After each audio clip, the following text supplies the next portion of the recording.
Good evening. Thank you for joining us for this 5th episode of Season 2 of Veiled Mysteries. As always, thank you for subscribing down below and hitting the bell notification to be notified every time we go live.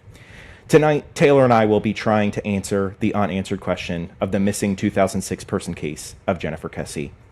The morning of January 24th, 2006 was like any other day in Central Florida. It wasn't until 24-year-old Jennifer Kesse didn't show up for work that morning that it began to spiral into a nightmare that has been going unsolved for the past 20 years. Just about 25 minutes down the road from where we're broadcasting from tonight, Jennifer Kesse's car was found parked and untampered with without a trace. The case went cold, and after a brief legal battle with the Orlando Police Department, Jennifer's parents are now bringing new light to the case with their own investigation team, with breaks in the case as recent as May of 2025.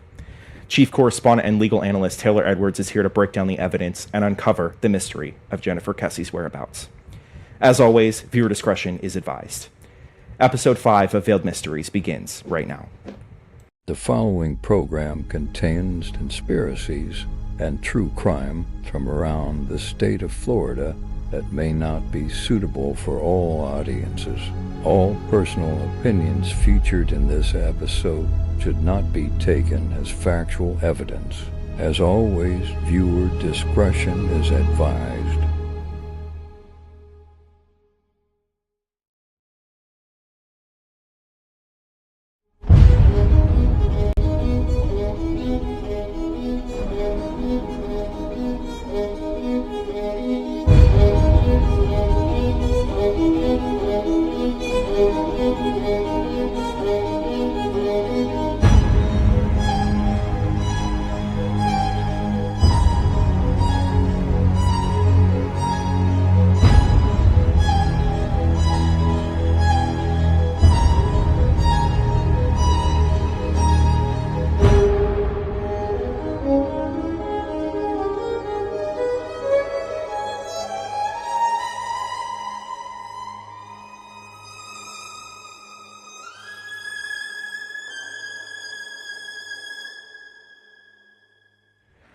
Hello, everyone, and thank you for joining us for this special edition of Veiled Mysteries. I'm here with Chief Legal Analyst and Correspondent Taylor Edwards to break down today's case. Of course, we're talking about the missing persons case of Jennifer Kesse. Thank you, Taylor, for being with us today. Of course, I'm so excited. So we can start with a little bit of background of Jennifer Kesse. So, as Brandon mentioned a little bit early in our introduction, Jennifer Kesse lived in Orlando, Florida, about 25 to 30 minutes roughly away from where we live now, me and Brandon, where we go live. She was 24 years old at the time, finance manager, living in Orlando near the mall at Millennia, which again is about 25-30 minutes away from where we are currently live in studio. Graduated from the University of Central Florida, and she recently bought her own condo and was seen and known as extremely responsible and safety conscious. So this is kind of why this case was a little bit odd with her going missing, because she was a very reliable individual. So we can kind of start with a little bit of a timeline here. So Sunday, January 22nd, 2006, Jennifer and her boyfriend, Rob Allen, returned from a vacation in St. Croix, and her friends reported after the fact that everything seemed normal and happy.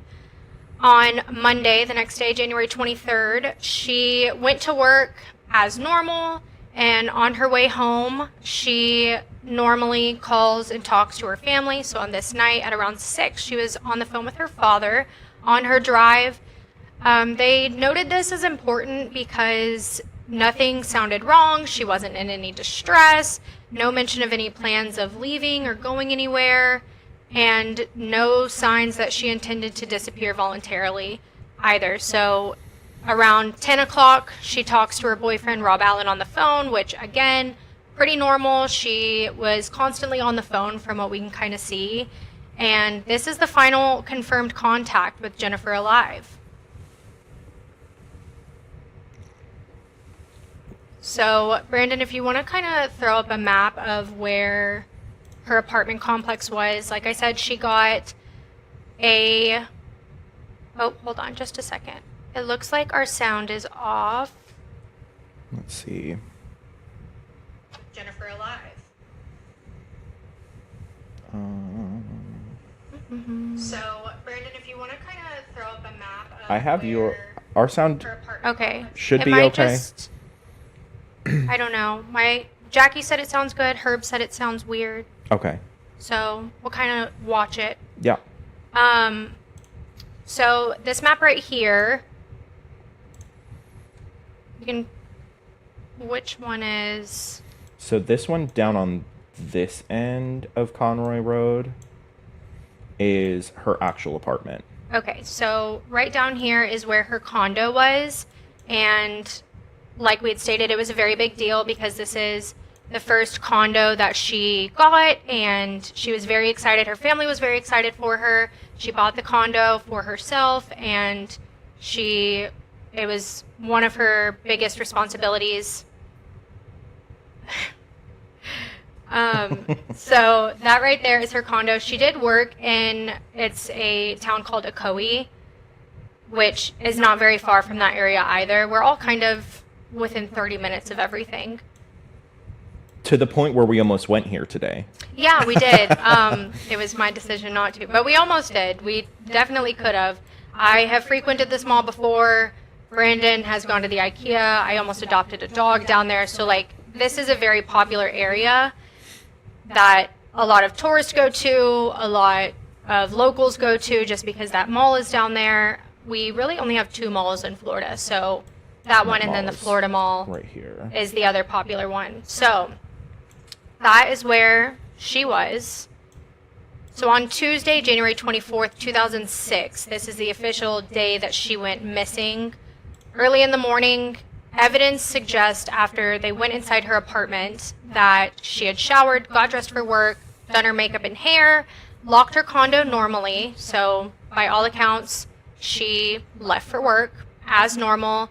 They knew this because she had a wet towel, clothes were on the floor from the night before, and her daily routine items were left behind. From everything I've looked at, Brandon, it kind of seems like she had a strict routine. She did the same thing kind of every day, same routine, getting ready, going to bed. She talked to a family member at least once on her drive home, talked to her boyfriend, Rob, every morning on the way to work and before bed. So by all accounts, she kind of had a strict schedule that she tried to follow. So around 7:30 to 8, investigators originally believed she was abducted walking from her condo to her car. However, this shifted based on some evidence we'll go over a little bit later. And they think that there was foul play while she was driving to work. And then around 8 or 9, Rob tries calling Jennifer because she did not call him on her drive to work, and the phone immediately went to voicemail. This was a huge red flag because her phone was always charged. She was always reportedly on her phone and very attached to it, as many early 20-year-olds are, especially being close to her family and having her boyfriend. For a little bit, her and her boyfriend were long distance, so they were constantly on the phone together. Around noon is where we have some surveillance footage that we have to show. They actually found her car, this Chevy Malibu here, in a parking lot at a different apartment complex, literally about a mile away. So it was parked as normal. Nothing was out of place. She still had items that were in the car, so it didn't look like a robbery. So by all accounts, it just was kind of a odd situation. And no one really knew what happened. One thing I want to point out that I think it's important to kind of talk about is whenever a child goes missing and they're reported missing, immediately investigated. When an adult goes missing, you typically have to wait, I believe it's 72 hours. I believe it is, yeah, like a 72-hour They range. have to wait 72 hours before police will start investigating because it is more common for adults to run away, to just kind of like leave and not tell anyone, because as an adult you have that free will. Let's see. Sean said, were her and her boyfriend having problems? How long had they been together? Was he questioned? Originally, yes, he was questioned. They had no problems. They were seen as a healthy, happy couple. So that he was immediately like ruled out, and he wasn't anywhere near where she lived. Yeah, I also believe at the time when this all was going down, he still lived in Fort Lauderdale, I believe.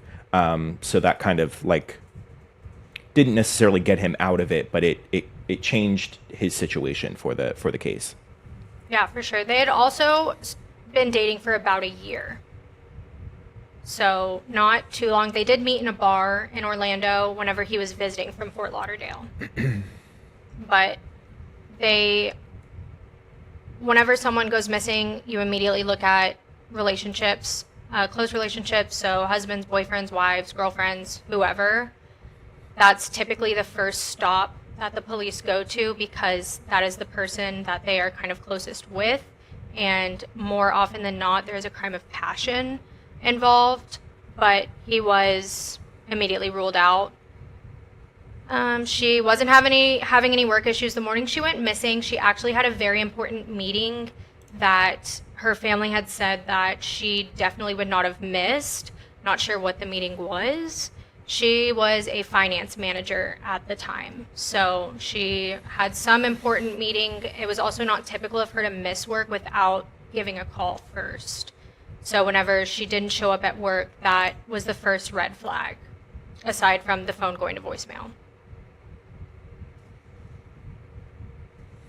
So I guess we can talk about like how the car was found, because it was the next day that it was found, correct? Yes. And I'll pull up the map here again. But this is the distance of where her apartment was to where it was found. It literally is a 4-minute drive down Conroy Road. And we can even zoom in to, actually I have a graphic for it. This is where the car was found in this complex. So the circle is where the car was left. Parked normally in the parking lot, not just like thrown into the parking lot as if someone left the car quickly. Right. And again, like her phone, purse, keys, wallet, everything was still in the car. Nothing was stolen. She just vanished into thin air. There was no blood. There was literally nothing in there. Yeah, and we can even...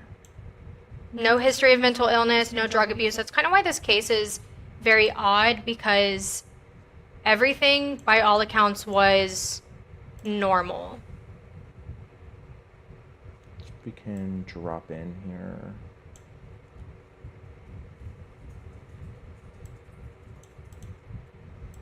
Oh, Google Maps doesn't have it. Apple Maps, when you drop in on it, you can go into the complex.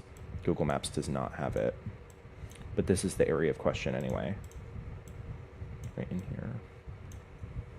So the car was actually seen by a resident of that apartment complex after seeing news coverage. So it was reported by someone else. And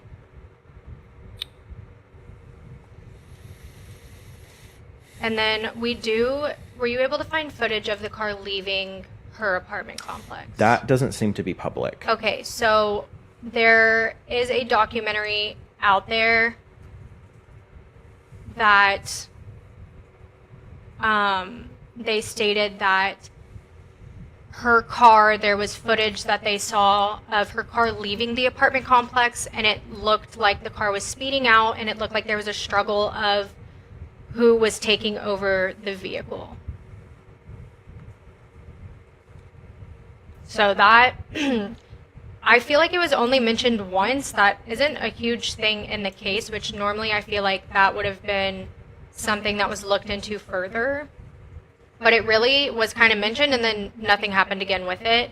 When they found the car, the hood was still warm, as if someone had just driven it.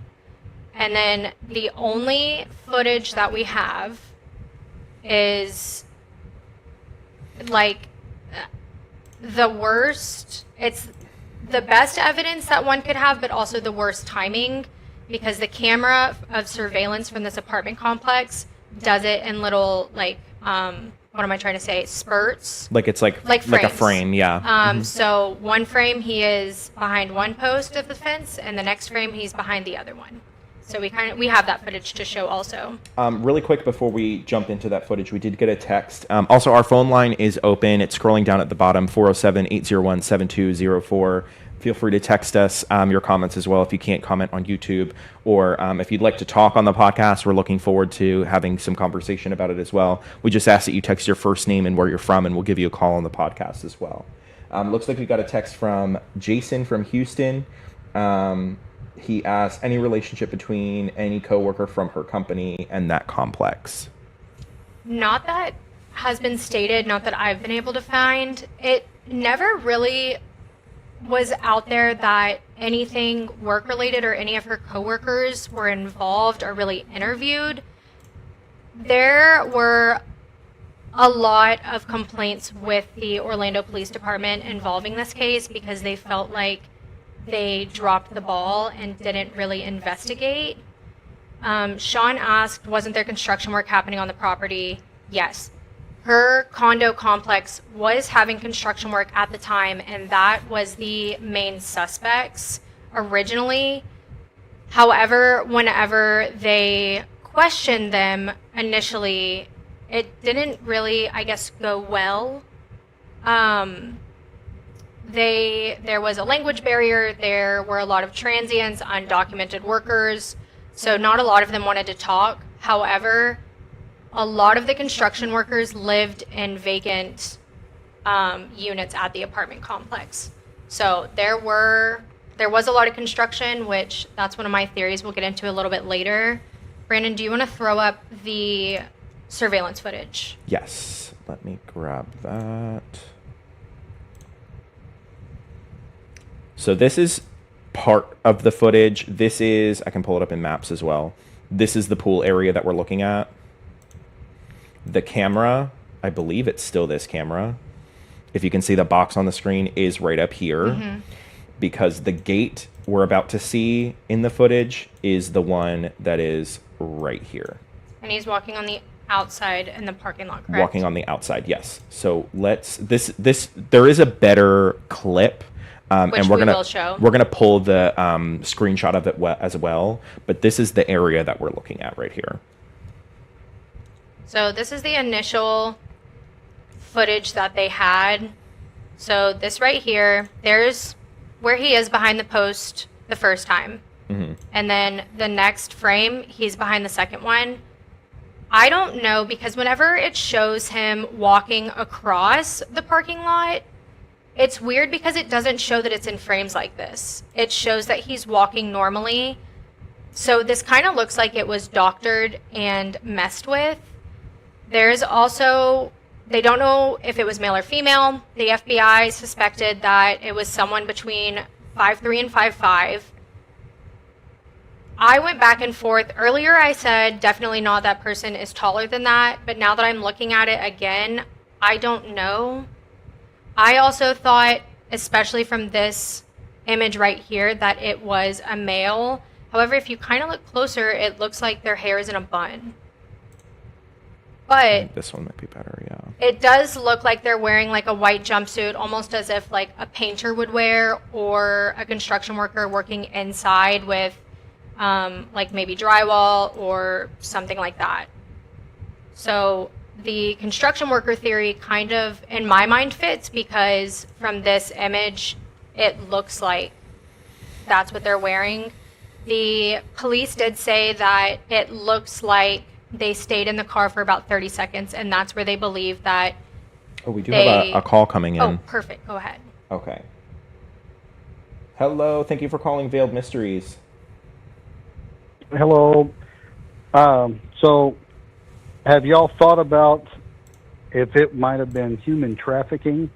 Yes. That is one theory that Somebody might have grabbed her. Yeah, that is one theory that I kind of started to go with in the beginning of looking through this, thinking that it, you know, being the area that we're in, we have a graphic that we're going to be looking at as well, that it most likely could have been trafficking. Her father initially publicly suggested human trafficking as well. Yeah. So they believed, he at least believed initially. However, the police kind of ruled that out.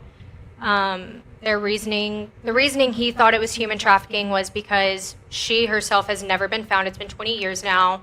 There's very little evidence that was left, and her belongings disappeared. Some of her belongings disappeared with her, but there has never been any straight evidence that it was part of a trafficking ring. But that is a big conversation we're going to have, because Orlando is one of the largest human trafficking ring areas in the country. So, well, I was just thinking that might be something, because why wouldn't they have taken anything out of her apartment? Mm-hmm. From what I looked at, there wasn't anything gone out of her apartment, so nobody took anything of significant value. It seemed like they just wanted her. Yeah, by all accounts, it doesn't even look like they went inside of her condo either. So it really, I think, was they took her from her car. When she got in her car, maybe someone was already in her car if it was unlocked, or they broke into the car and they were already in there, and then they struggled with driving and they took her.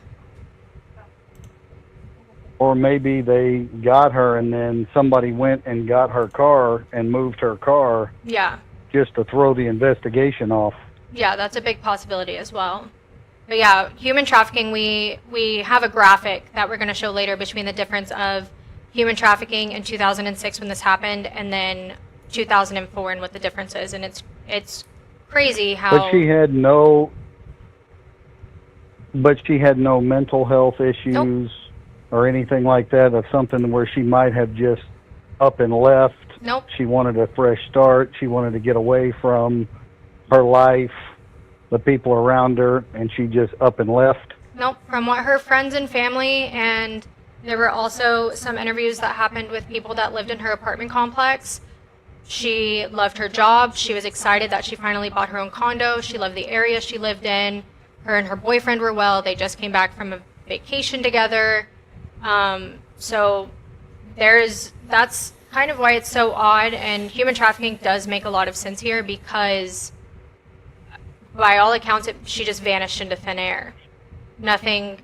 Well, what about the, from what I looked online, it says that there was a possibility that that she did have run-ins with construction workers, maybe making lewd comments to her or whatever. Did she report anything? Maybe one of the workers grabbed her to rape her or whatever, and something happened and they killed her and dumped her somewhere. So I do think that is a big theory, especially because there was construction. If that were to have happened, I think they buried her in the construction site, because it was constant construction. She'd never be found. But it was hard for them to interview the construction workers, because a lot of them disappeared right after it happened, which also would point towards them.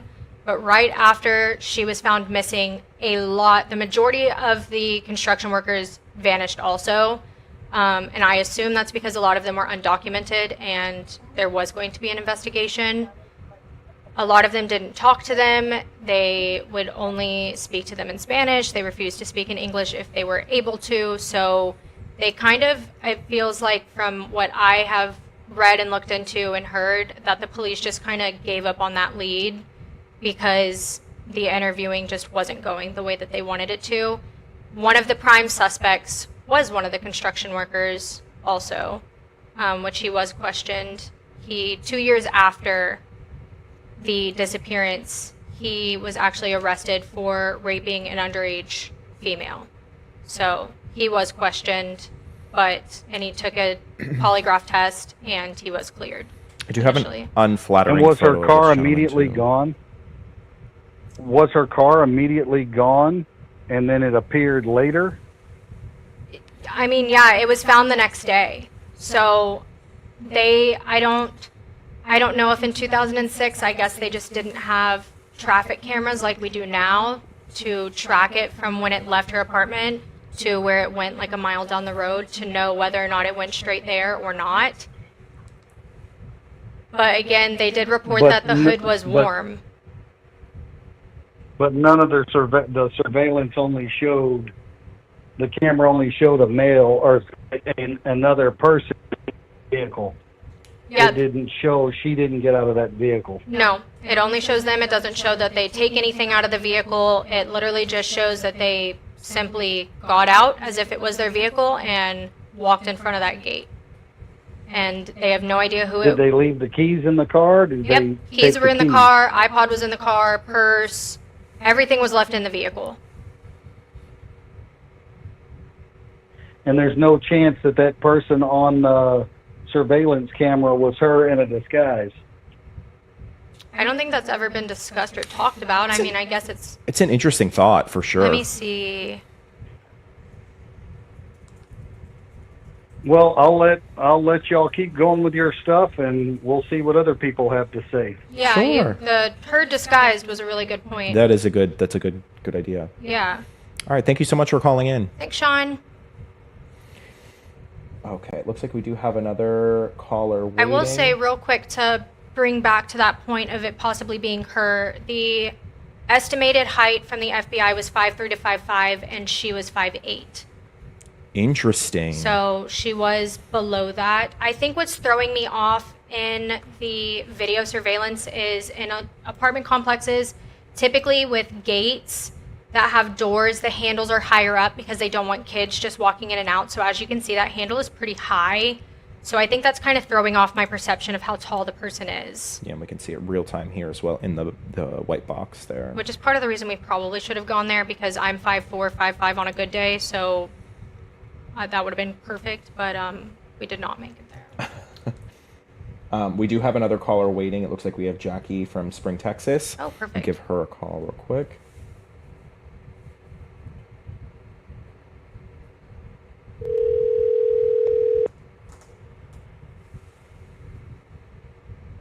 Hello. Hi, Hello. Jackie. Hi, this is Jackie in Spring. So I'm curious about, you said she worked in the financial sector, right? Mm-hmm. Correct. So my thought is there any chance she was embezzling money and so she disappeared? There's nothing that like kind of points to that. Again, I think that's part of the frustration with this case is that the police, it almost feels like didn't investigate it fully or to their full capacity. From everything I have seen and read about Jennifer Kesse, she was very responsible, friendly. Like, it would have been very odd. I would have been very shocked if that were the case. Yeah, you just never know what somebody's real life is like based off of what you're seeing from the outside. And so being in the financial sector, if you started taking a little, right, and then it just became a little more and a little more, if she got in too deep or she hit a certain amount and she just disappeared to live off of that amount, and maybe she didn't do it with the intent of never talking to her family again, but it became something that was a necessity so that they couldn't find her. That was just my only thought. I guess it also could have been financially related of people wanting money from her, thinking that she could get it. However, there was no ransom demand. I mean, I know I said it earlier, I've said it a few times, but it's quite literally like she vanished into thin air. Yeah. All right. Well, that was just my thought. I wanted to see if that was a theory that y'all had followed up on. Sure, Yeah, thank definitely an you. interesting take. Yeah, thank you so much for calling. Okay. Thank you. Bye-bye. As you can see, we do have some callers calling into the podcast today. If you're interested in calling in, our phone number is scrolling down at the bottom of the screen, 407-801-7204. We'd love to hear your thoughts on what we're discussing here today. The other thing to mention is in 2016, about 10 years later, the state of Florida legally declared her dead. So whenever they did that, they looked at everything they had, and their determination was based on a few factors. There was no contact to family or friends since the date she went missing on January 24th, 2006. No use of her bank accounts, credit cards, driver's license, social security number, nothing flagged the system. no employment activity, no passport or travel records, no confirmed sightings nationwide with the public, and an unsuccessful investigation. So the state of Florida legally declared her dead, but then it's odd because in 2022, there was kind of like a little break in the case. It went to the Florida Department of, let me see what the actual name is, so I don't butcher it. The Florida Department of Law Enforcement in 2022, they got a new head of the department and he reopened the case. So the case is now not considered cold.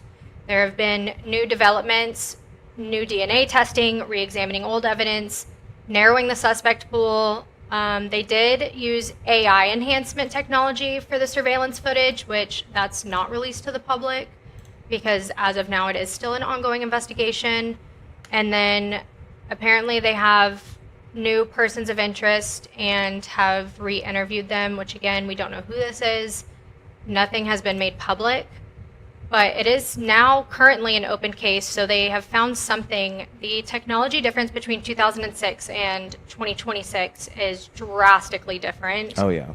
DNA testing is different. We can track cell phones much easier. I know that you could at that time, however, it was not exact and it was not the first thought that happened. But it is crazy that if someone were to go missing now, I think the first thing someone would do is track the cell phone. I know personally I have a few people that have my location. That would be the first thing someone would do. I know in similar cases where people go missing, that's the first thing friends and family do. Even if your phone turns off, you can still see the last pinged location. So that would have been very significant at the time. Sean did ask if there were any large withdrawals from her bank account before she went missing or a lot of small withdrawals, like she was planning on doing anything. Not that I can find. It doesn't seem like any constant small withdrawals happened or any large ones. So Brandon, if we want to kind of move into the human trafficking realm of things, I know you, that's a theory you're particularly interested in and to talk about. Yeah, so I think just given the area that we're in, I kind of went down the rabbit hole of human trafficking. Obviously, it's a big issue in Orlando. It's such a large tourist area. I think they said last year we had 17.3 million people come through Orlando. So the fact that, and I want to say it's number 2 or 3 in the country for human trafficking. So that's kind of the first thing. I mean, I had an image of her here. Let's see. Again, she's gorgeous, obviously. She's young. She lives in the, suburbs of Orlando. And obviously, those that are from the Orlando area know that Millenia isn't the greatest suburb. Not that it's like necessarily bad. It's just they see a little bit more crime than the general Orlando area suburbs. So I think with all of those factors kind of compiled together, I kind of went with the theory that there might have been trafficking involved, especially if there were workers next door, like literally across the hall from her. We are number 3. It is California, Texas, mainly Houston, the Houston area, and then Florida. Okay. And I think that's just because all of these are close to borders. Okay. That makes sense. But yeah, we also have a graphic. It goes to 2020 or 2024. Sean brought up a point about possibly being drugged and trafficked to the Epstein Island. Interesting theory. I don't know if she would have been, as gross as it is, too old for That's also, a valid point there. him. But right here we have this graphic up. As you can see, the human trafficking is crazy. There is such an increase on all levels here. So if we can see, starting from the top, reported cases have gone up 481% from 2006. Victims identified has gone up 663%. Child victims, 121% increase. Rescues by local law enforcement, 1,520% increase. Hotline calls, 689% increase. And prosecutions have gone up 1,200%.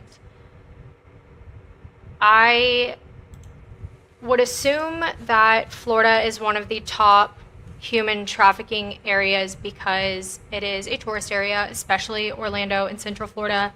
We have multiple theme parks around. We have a ton of beaches.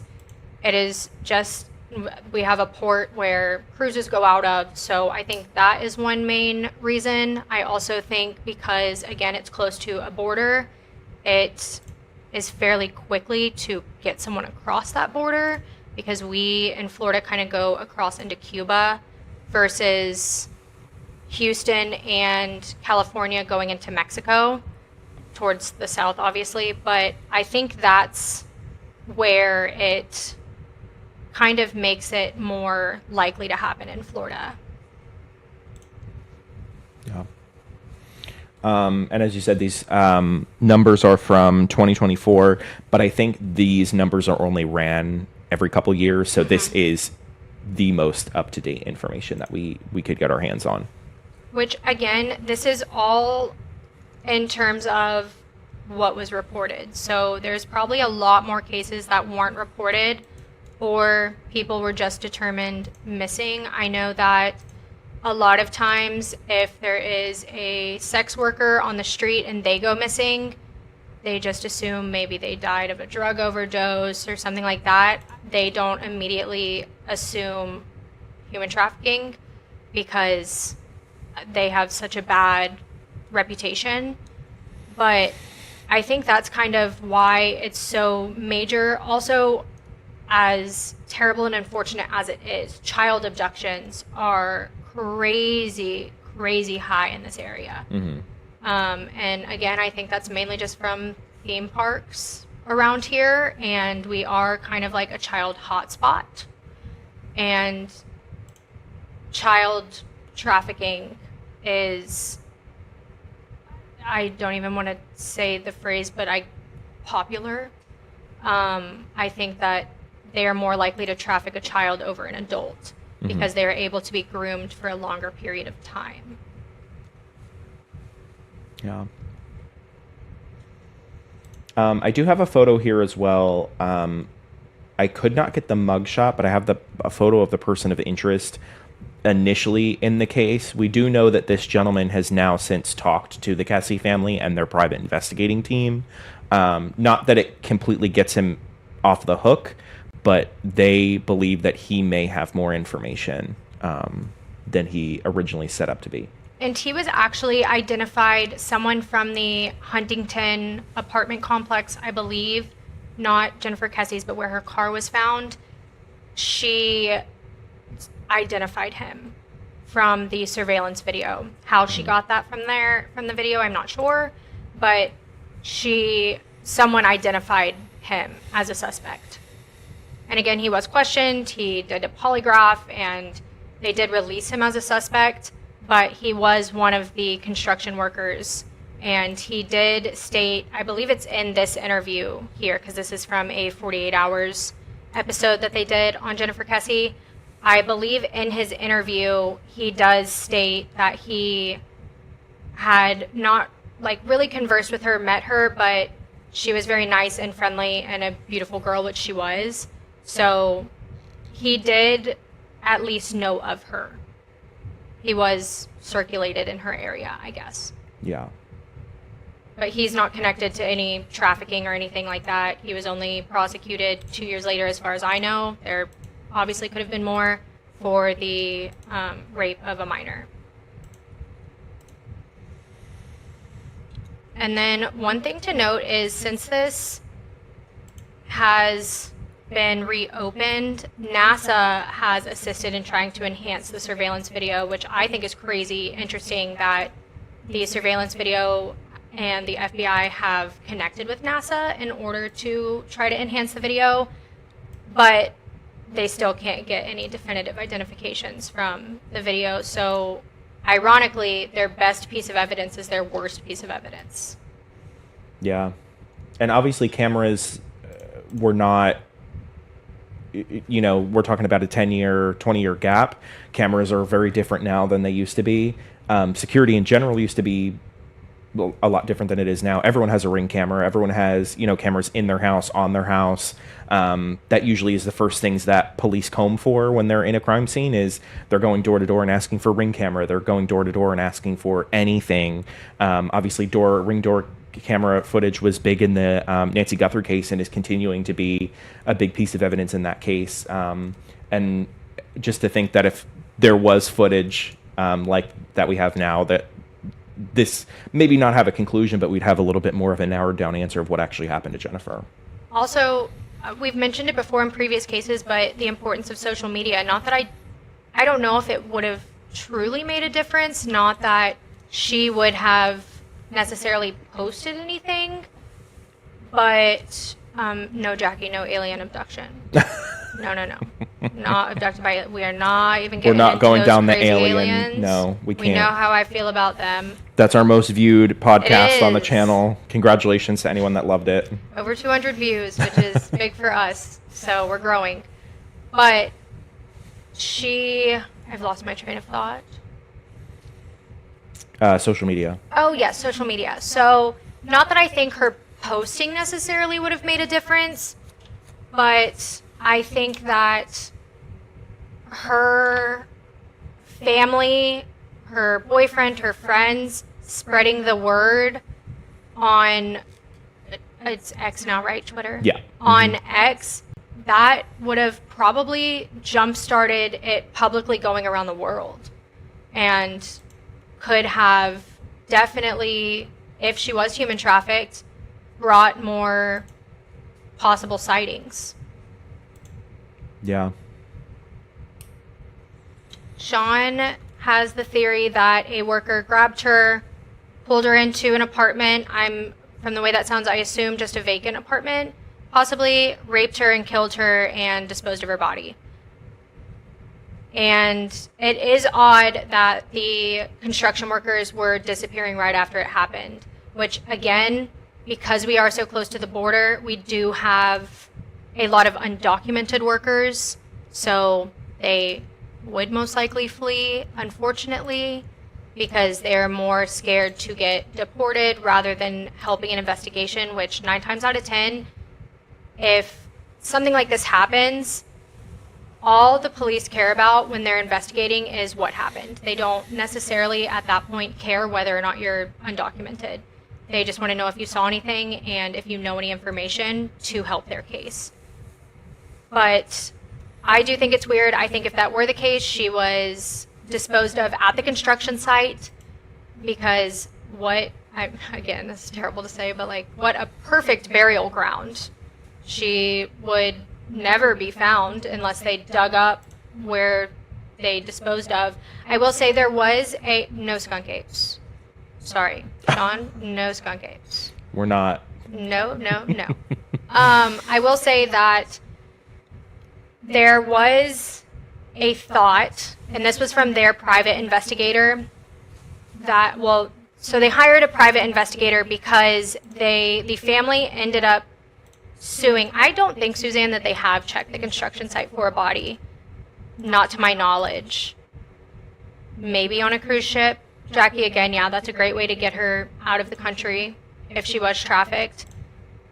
But I will say in 2019, her parents sued the Orlando Police Department because they wouldn't turn over the case files because it was still an open investigation.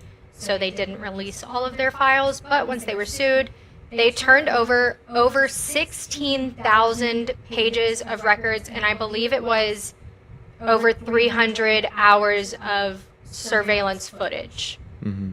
So that was all turned over to them, and it kind of really shows the amount of distrust between the family and the police, and we can kind of even get into the distrust that a lot of society has with police during investigations, because if you have that many documents, how did we not get further than what you said you found or weren't able to find? What was in those documents, which those weren't released to the public, so we don't know. But they did hire a private investigator, and he was very upset. And I do think he is the reason that the case was reopened, because he made a lot of interesting points about how the police did not interview people that they should have, or they interviewed and dismissed them immediately, and they shouldn't have. They should have looked further into something. But allegedly, there was surveillance of someone disposing of a rolled up rug in a lake in her apartment complex. And they did bring in divers to see what was in that rug.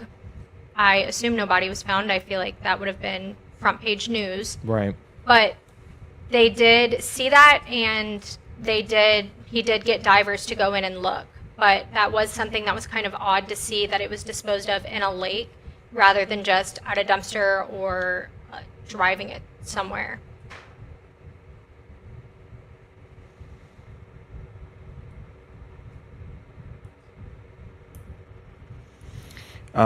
Any final thoughts from anyone that's watching? We do have our phone line open. It is 407-801-7204. We just ask that you text your first name and where you're from, and we can give you a call if anyone has any final thoughts. We do also have our chat up as well that we are looking at, and then if for whatever reason you can't get a hold of us on either of those, or they're not working for you, we do have our personal lines open for those who have our personal numbers to kind of throw your comments in.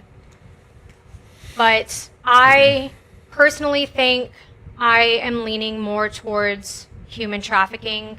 I don't believe she's alive now, just because I don't know what the age range is or how long they keep victims of human trafficking in rotation, I guess you can say. But she would be about 44 now, 44 or 45.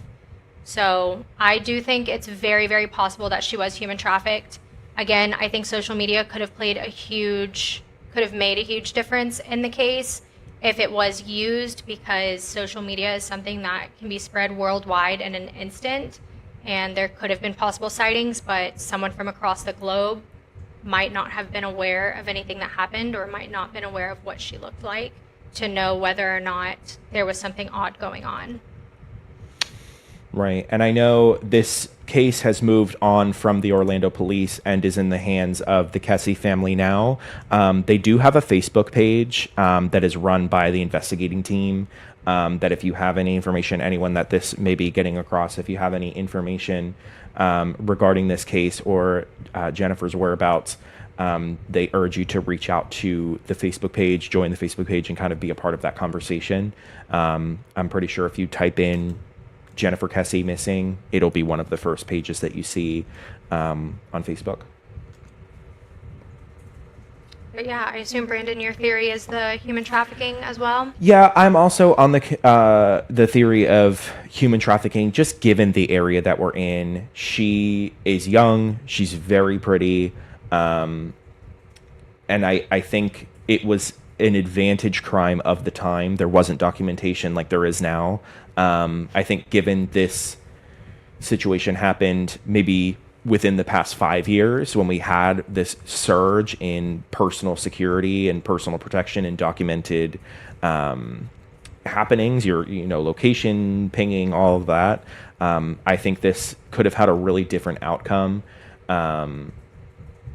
Maybe it would still be a missing persons case, but there would be a little bit more of a trajectory of where Jennifer ended up going that day. Yeah, also, if they would have taken the tip seriously whenever she went missing right off the start. Not that I necessarily think that police should immediately jump in whenever an adult is reported missing, because again, adults have more free will than children. They can go missing, they can just leave. You never know, again, like Jackie said earlier, what's going on in someone's life. But I think to a certain extent, it should be looked into. just like an initial, get some information down, because a lot of times the police won't even acknowledge it. They'll tell you, oh, go home, come back in 72 hours if you don't hear from them. And that's it, point blank. But that could be the most critical 72 hours of someone's life. Right. So I think that's something that could be worked and improved upon. Absolutely. Any final comments that we may have from the chat? Suzanne made the comment of nobody checking the construction site, and that would be a good first step. I agree, and I think that really points to the frustrations between the family and the police department, and shows that they didn't necessarily take it seriously in the beginning and drop the ball from the get-go. Absolutely. Any of your final thoughts, Taylor, on this? No, I hope that now that the investigation is reopened, that we have at least some sort of lead. It seems like we do, but not released to the public yet. Right. And even if it's not the outcome that they necessarily want, I hope that it can help the family get closure. Absolutely. Like I mentioned earlier, if you have any information on this case, you're urged to reach out to the Kesse Private Investigating Team on Facebook. Obviously, I'm sure there's plenty of discussion online, but if you have any of that information, you're urged to reach out to that team. Thank you, Taylor, of course, for being a part of this episode and kind of diving into this topic with me. Of course, so excited. It was a good episode. Thank you so much for having me. Very good. And thank you so much for spending some of your evening here with us tonight. Taylor and I are taking a week off to prepare for our first ever on-site investigation of Veiled Mysteries. Cassadaga, Florida gained its notoriety as the psychic capital of the South. Cassadaga is the largest encampment of psychic mediums and spiritual healers in the world, and is said to be a spiritual vortex where the veil between the living and the dead thins. Taylor and I are going to experience it for ourselves next week. We look forward to bringing you that exciting edition of Veiled Mysteries on July 13th at 8 p.m. Veiled Mysteries is live every Monday at 8 p.m. in the East, 7 p.m. in the Mid-Region, and 6 p.m. on the West. Make sure to follow me on Instagram at Veiled Mysteries Pod for updates and to stay in touch. If you have a true crime case or a conspiracy theory you'd like to see us cover, feel free to email or message me at veiledmysterytips@gmail.com. As always, ask questions, stay curious, and be informed. I'm Brandon Ward. Have a good night.